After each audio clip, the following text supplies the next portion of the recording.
understand, the first question is,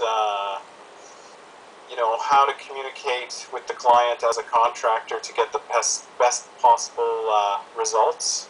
Yes, that's right. So I can talk about it briefly, being a client and having dealt with contractors, and as a contractor having dealt with clients. What I find really works is you need clear objectives or deliverables. They have to be measurable, and there has to be a timeline, a deadline. Those are the three essential things. Basically, a very clear deliverable, it has to be measurable in some way, and there has to be a due date. And this really leads to the best results, because then it's very clear on what is being expected and what is being delivered. Mm-hmm. And sometimes what people have is they're not clear on, how they measure the deliverable, but it's worth taking some time to define how that might be measured, that it has been delivered. Otherwise, you get into a lot of, well, I thought you wanted this, and we said it was done, but you didn't say it was done. So Ja, dat wil je vermijden. Yeah, so really that's very important to sit down and say, okay, if this is the deliverable, how do we measure the success of that? Mm-hmm. What often happens is that things change, and that takes more work, and then people get upset. So I'd say the number one thing is to have those three things written down for every deliverable. And then what works really well is if you're the client and you've explained what these objectives are and how you're going to measure it, and some idea of the timeline, that the contractor writes from his or her perspective what they understand the deliverable is. Yeah, so that you know from each other what you think. Yeah, and this is if you're on one line. Exactly, and this is particularly important if you're dealing across language boundaries. So if you are dealing with remote sites like workers in China or workers in India where English isn't the first language, this is essential, because they may not have understood it the same way, even though they say culturally often they don't like to contradict you, so they'll say yes, yes, yes, we understand, but by forcing them to write what they are delivering, you find out very quickly if they understood it correctly. So that's essential, having clear deliverables. Another critical point is if the project spans several months or years, meetings are essential, something like 2 weeks, to discuss what has been delivered or what is delivered, and providing that material, so that if you start to deviate from what the client wants, or they're not happy, those things can be addressed immediately.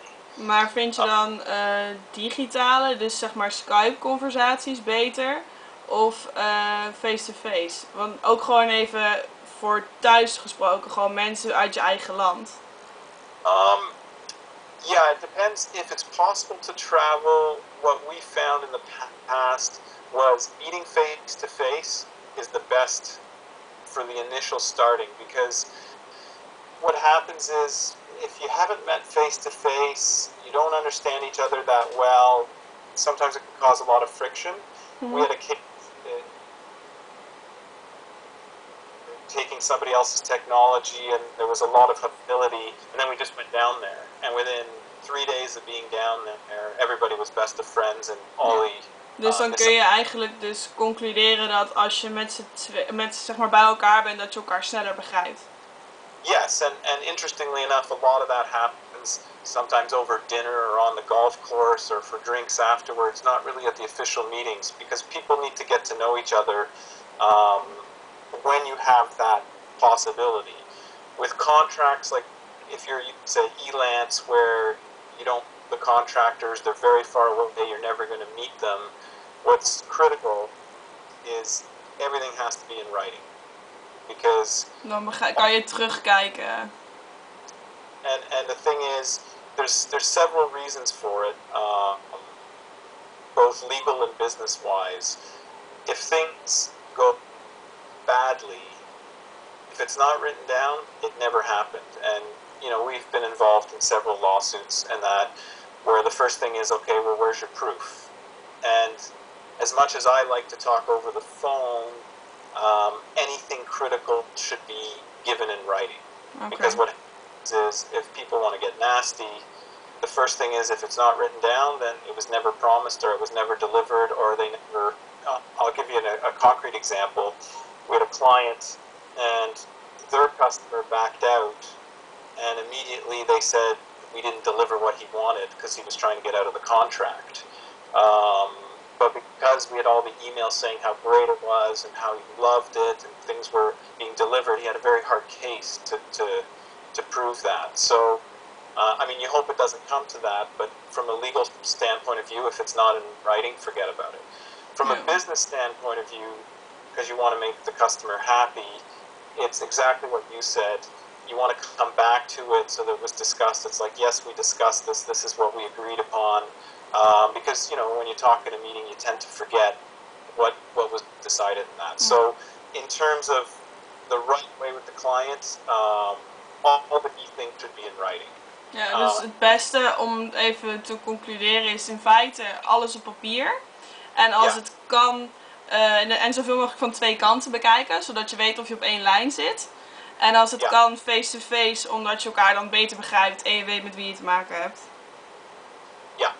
Oké. Nou, second question. So from what I understood for the second question is, you know, what's the best way to communicate with the client, how to deal with briefing the client. Yeah, it was kind of like, how do you keep the communication going? You know, because once you start a project, sometimes people tend to forget to keep in contact. Yes, and what we found in the past really works is you have to have a set meeting. Even if you're discussing things, even if the relationship is very good and it's trustworthy and you're talking every day about things, formalizing a status meeting or a meeting where you sign off on what has been done is essential, because again, that keeps that process so you don't fall out of contact and you don't start deviating too far if things start to go wrong. Dus in principe tussentijdse opleveringen of tussentijdse kijken hoe ver je bent met het project en dat soort dingen. Yeah, and find, we already discussed the writing, because from a business and legal point of view, the other thing that I found with the briefings, and it doesn't have to be endless meetings, people we did very unclear meetings. We used to have literally a 15-minute limit on purpose so that it would really focus people to say what needed to be said, even before the meeting, having an agenda or specific sign-off, like, we're here to discuss this deliverable, and at the end of the meeting we either want, yes, this has been approved, or no, it needs to be fixed, and this is, you know, these type of things. That always keeps the client happy. Oké. En ook jij als opdrachtaannemer natuurlijk ook, omdat jij weet waar je bent. Exactly, otherwise you get frustrated too, and I think you know, what we call managing expectations is very key. Even though sometimes the client wants something in 2 weeks, if you know you possibly can't deliver it in 2 weeks, it's better take the extra time with the client and make them understand it's going to take 4 weeks instead of 2 weeks than to promise that it's going to take 2 weeks and then miss that deliverable. Ja. En verschilt het veel per opdrachtgever? Zijn er ook mensen die zeggen, oh, dat is niet nodig? Of juist opdrachtgevers die zeggen, ja, we willen 2 keer in de week afspreken? Of... Yeah, it will depend on the project. A lot of people will try to micromanage, and if it's too short of a time, nothing can get done because you spend all your time trying to update. Personally, I found about either a very short meeting every week, or my preference is about every 2 weeks on a project that's, say, 3 months or longer. Obviously, if it's only a 3 or 4 week project, then every week. But once you get more than twice a week, you're spending all your time updating your status. And dus het moet in verhouding blijven. Exactly. Ja, oké. En pas je je vaak aan de opdrachtgever de eisen? Of ben je zelf ook van, oké, nee, ik wil wel